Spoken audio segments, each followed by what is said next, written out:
Chodesh Tov. Today's daf is daf Lamed Hey, and we'll begin with the Gemara that quotes the Mishnah on the second line here. Nimnu mili hashbia. So we're talking about a woman whose husband died and left children, and she, the almana, wants to collect her ksuba from the yisomim. And there's halacha that you cannot collect from shibudim of yisomim without a shvua. But the Mishnah establishes that the Dayanim did not want to be mashpia her and to allow her to collect the ksuba, my taima. Rav Kahana, perhaps it's because of the story of Rav Kahana, the Omer of Kahana, the Amrile Omer of Yehuda Marav, Maisa bi Odem Echad b'Shnei Habatzores. There was a situation of starvation, lack of food, a drought year. Shehifkid dinar zav eitz almona. And during that period of time, an individual left a dinar of zar, deposited in the hands of an almona, so that she would watch the dinar zav. V'hinichato bekad shel kemach, and she hid it in a container of flour. And then she forgot where she put it, and she actually baked it into a bread. So this dinar zav is now inside the bread. And she gave the bread as charity to an ani. So the dinar zav is gone. Dinar. He comes back and he says, "Return my dinar." So the almana says to him, and this is a lashon of a kind of a shvua or a klola. Yehana sama movis bi echad mibaneh shel osa isha. She speaks about herself in third person, and she says that imne nesimi dinchar klum. If I got any benefit whatsoever, in a sense, stealing your dinar, then one of my children should die from a sam hamovis, from a toxin. Omru, and the story goes that it was related, and in fact, one of her children, Nebuch, died. They said the following kalvachomer. Look at the chumrah of shvua. Ma misha nishba bi emes. Her oath was true because, in fact, she did not enjoy any benefit from the dinar. She didn't steal the dinar. At the end of the day, she gave it to a poor person. Kach, and yet, look at the punishment. Anishba al sheker alachas kama v'kama. How much more so is someone who takes a shvua and it's a false oath, how much more chomer would it be? She didn't even take a false oath because, in truth, she did not take away anything from this dinar for herself. And this Gemara, says the Rashba, assumes that a klola is like a shvua.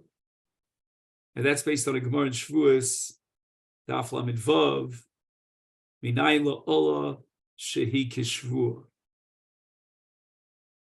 Now, there's a whole issue here about whether she gets schar for giving that dinar of zav inadvertently to the ani. But in any event, the Beis Aaron asks the following question. There's a havamina here in this Gemara. The Gemara is going to reject it, but that they did not want to be mashpia and almana to collect a ksuba because of this story. He says, Adrabah, the contrary, they should have derived the exact opposite conclusion. You see how severe the onus is for shvua sheker, and therefore the almana, when she takes the shvua, she'll certainly be very careful about what she says in the oath. That's the kasha of the Beis Aaron.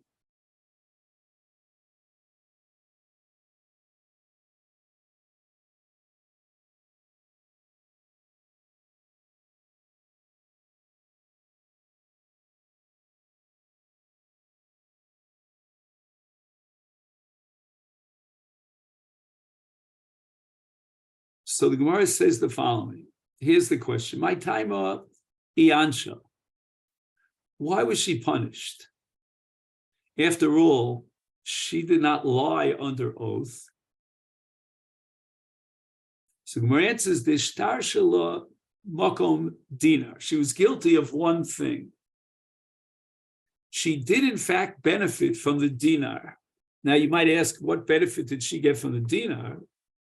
And the answer is, Dishtar shele makom dinar, meaning that in the dough itself that she baked as bread, a little bit of extra volume in terms of the nefach, the blowing up of this isa, of this dough, was a result of the fact that there's a dinar there. If there was no dinar there, she would have to add more kemach to make up for that volume that was taken up by the dinar. So the Gemara now asks, Umay Misha Nishpa Emes, but you just finished telling me that she did get benefit from this dinar. So then Hashvu is not a Shvuas Emes. So the whole Kavachama that we had before falls apart. And the Gemara answers, Kimisha Nishpa Emes. She didn't know that she got any benefit from this dinar. She didn't realize that it was inside the dough that she baked and the bread that she gave to the Yoni. Therefore, Hashvua is really similar to a Shvuas Emes. And the Gemara says in Masechet Shvuas, Ha'adam b'shvua prat l'shogeg. So that a person who took a false oath b'shogeg, it's not really a false oath. And yet they saw the Chachamim, what the onesh was for the Shvua, which was in a sense a false Shvua, although she didn't know about it. And therefore they decided we're inhibited to impose a shvu on an almana. So the Gemara rejects this. Ibishumha, my iri almana, afilu grusha nami. We don't find that a grusha who comes to collect a ksuba from the nechasim and the baal after his death would have to abstain from a shvua. We do impose a shvua, and she collects from the yisomim. What's the difference between almana and a shvua? Allah Omar Abzera, Omar Shmuel, Lo Sharuel Almanav Al Grusha Mashbianosa. Why? If we determine based on the story of Rav Huna, and others say it was Rav Yehuda, that Shvua is so chomer that we should be inhibited to impose the Shvua, why do we impose the Shvua and allow a Grusha to collect from the Nechasim of her late husband from the Somim with a Shvua? So the Gemara answers the following. Almana is shiny. An almana is different than a grusha. Why? Because in the case of a grusha, the husband who divorced his wife is still responsible to support his children. But in the case of almana, she doesn't have a husband to support her children. And therefore, Bahia no de katorcha kami diasme. And Kami Diasmi here means Avur HaYisomim, that she's so matriach in order to be Mahana the Yisomim as she raises these young children after her husband dies. Asya la Ure Heter. She might be More Heter Li'atzma. There's a little bit of dakos of a feeling that, Magila, that she really deserves to be paid for all the work that she did to raise these Yisomim. And therefore, if she'll take a little bit extra from the Nichsei Yisomim, and she'll take a shvua to the fact that she didn't take that, then she justifies it in her mind. That's called Horas Heter. And she might be nishpa that she didn't receive anything for the ksuba, collection of the ksuba, when in fact she did, and then there would be a violation of a shvua sheker, and that would have terrible, catastrophic repercussions. Therefore, they didn't want to be mashpia.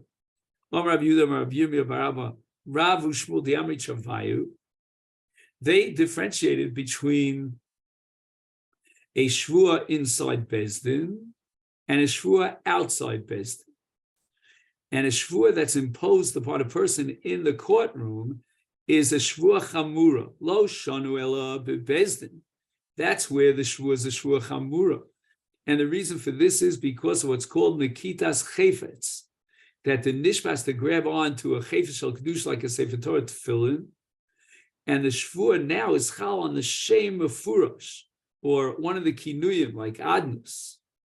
And all this is clarified in the Gemara in Shvua Staf Lamed Ches. Aval Chutz LeBezdin, where there's no Nikitas Chayfetz, so the onesh, the punishment for the shvua is not so chamur, is mashbiyan also. The Rabbanan don't have to be inhibited about imposing a shvua on the alman. Eini, the Gemara asks, V'ha Rav lo magbi ksuba lar malata. Rav did not allow for the collection of a ksuba in the case of an almana. Why couldn't he be mashbiyan chutz lebezdin? And the Gemara lives cash. Besura masnei hachi. In Surah, they had a different transmission of the words of Rav. Ben Arda, as we saw before, Masnei Hachi means, like we said until now, Uben Arda Masnei Hachi. However, in Arda, they had a different tradition in terms of what Rav said. Rav Yudah Shmuel. They didn't even have Rav here. Lo Shanu. Oh, here now they have a different text in Rav. For Rav Amar afilu chutz lebezdin nami ein mashpin. So not like the Lishna Kama that Rav, like Shmuel, differentiated between a shvua in Bezdin and a shvua outside of Bezdin. Rav says even a shvua outside of Bezdin, we're not going to be mashpia. Rav l'tamei, the Rav lo magbi ksuba l'armata. Rav would never collect the ksuba on behalf of the almana. He did not want to be mashpia her even chutz lebezdin.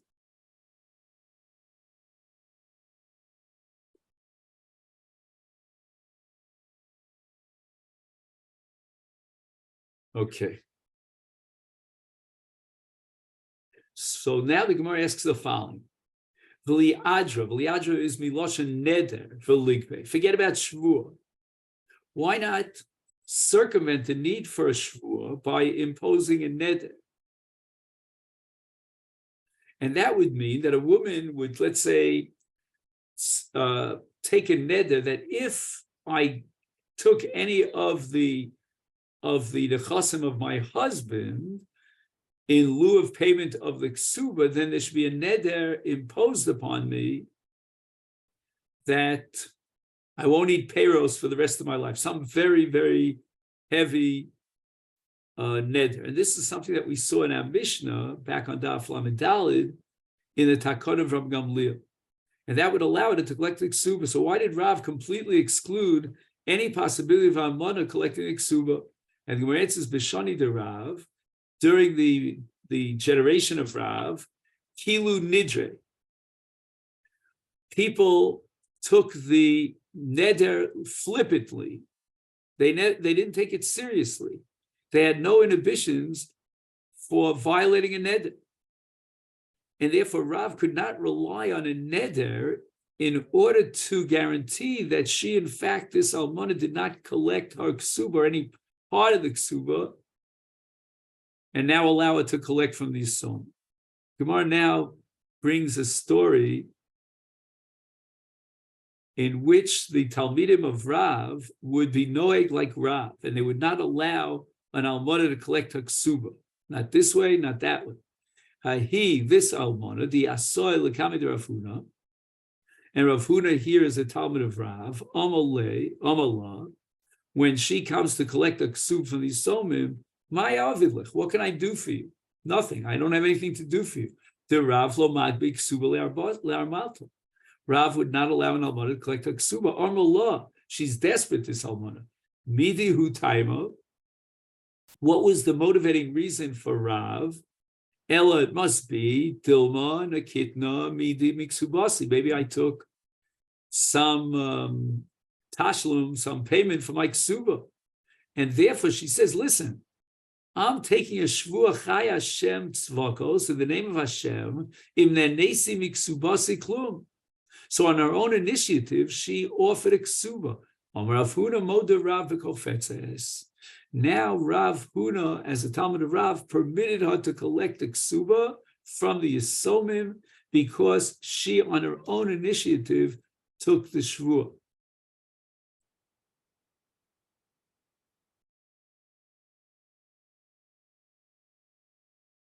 He says, Rav Moda she'achri she'kofza v'nishba'a, then Bezdin can now be mashpia. So I guess there's a level of sincerity here that we can rely on her shvuah when she took it without even being required to do so. Here's another story in which Rabba Bar Afuna was noe kishitas Rav. Hahi, an almona di asoy lekame de Rabba Bar Afuna, and she wanted to collect her ksuba from the Yisomim. Omar Allah, Rabba Bar Afuna said to Maya Vidloch, the Rav lo magbe ksuba lar malot. I can't do anything because Rav would not allow. The Amamori, and even Rav Huna, because now we're talking about Rabba Bar Afuna, lo magbe ksuba lar leal malta. Omar. So the Almana responds, Havli mizone. Okay, if I can't collect the ksuba, then the Yisomim, if they're not paying and supporting me with the ksuba, they have to give me mizonos. Amallah, Rabba says to her, mizoni nami leslach. I can't even give you mizonos. I mean, I feel so bad for this Almana. She's the Omer Rabbi Yehuda Omer Shmuel Tovas ksubasu bebezdin ein lo mizonos. Once a woman reveals hadas megaladaito that she wants to get married to someone else, and that's why she's demanding her ksuba from the Yisomim, then she can no longer receive mizonos, because the Baal says chayvus in the ksuba to be mefarnes to lozunes almanoso is only as long as she's bebeso, she's living in the house that they lived in. But once she's packing out to marry someone else, he no longer has, and the chosim, the estate, has no longer a responsibility to shibud to pay up hamizonos. Amr le, the Almana said, and I think this is what you call a kloa, afchua lekurse. Let his chair turn over. Kibei try avdile, because look what he's doing to me, Rabba Bar Afuna. On the one hand, he's being machmir like Rav, and he's not allowing me to take a shvuah to collect my ksuba. On the other hand, he's being machmir like Shmuel, who says that once she demands a ksuba, she loses her mizonos. So let the chair of Rabba Bar Afuna turn over.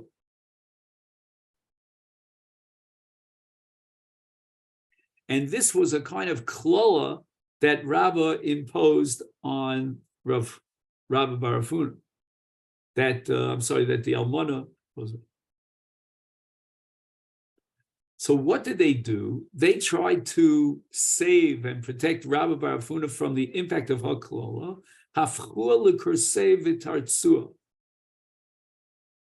They actually deliberately turned upside down the seat of Rabba Bar Afuna, and Tertzua, they left it afterwards standing upright. And even though, in a literal sense, the klola came to fruition, nevertheless, Rabba Bar Afuna was not saved from her klola v'lo ifrak michulshe. And he became very weak and sick, and he never really got out of that sickness. And the Meiri says that from this story, we should derive the conclusion that we don't paskin like Rabba Bar Afuna, and she doesn't forfeit her mizonos, because that's why he was punished. Amalei Rav Yehuda Rav Yirmiyah Bira. Adra bebezdin. If an almana comes to you to collect her ksuba, then impose a neder on her, not a shvuah, but a neder, as we saw in the Mishnah, the Takana of Rabbi Gamaliel. Another alternative is ashpa chutz lebezdin. Well, let her take a shvuah outside of bezdin without nikitas chayfetz, that she never received any payment of her ksuba. V'leisei kol v'lipok be'udnei. and I'd like there to be a call. It's like, let's publicize this. That in our time, we are serious about Nedarim, and the Almona's Neder is to be taken absolutely seriously, and therefore she can collect a ksuba. Because I want to do a Maisa like Shmuel, and I want to show and demonstrate that we don't pass like Rav and his Talmidim, who would never allow an Almona to collect a ksuba. We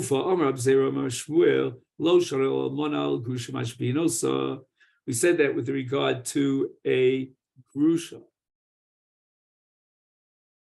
She doesn't do that tircha to raise the yisomim. She doesn't have, therefore, the horas het liatzmo to take money from the yisomim. And therefore, mashbianosa. We really believe that hashvua is a true shvua. The Gemara asks, "Ugrusha di adra lo." Are you telling me that the only way of collecting the ksuba in the case of a grusha is if she takes a shvua? We have the takon of Rabbi Gamliel. She can take a neder instead of a shvua. Vasholchu misam. They sent from Eretz Yisrael a testimony. They sent to Bavel a testimony that there was a man and a woman who came from Bavel to Eretz Yisrael, and he divorced his wife. She came to Bezdin to collect her ksuba. The Dayanim wrote her a psak din. They wrote her a document which testified to their decision in this case that would allow her to collect her ksuba from the nechasim of the Baal. Keep in mind the Baal is from Bavel, so that's where the Bezdin in Bavel would have to determine whether this almana could or could not collect her ksuba. And what did it say in this document? Ech plonisa bas ploni would testify about this woman, so-and-so, the daughter of so-and-so, kabilet gita, she received her get min yada di achabar hidra, from the hands of achabar hidra. The miskre, he has another name, Aya Mori, the Nidras, and she took a neder, v'asart peros sheba olam Allah, prohibiting all the fruits of the world on herself, to lo kabilas ksubasa, if she had received some of her ksuba. However, there was certain items that she admitted in front of the Bezdin that she did receive from the Yisomim, ela glufkira echad, one talis, the Sefer Tilim echad, the Sefer Eov umimshalos. Mimshalos means mishle, balloon. That all these, whether the talis or the very books were rubbed out.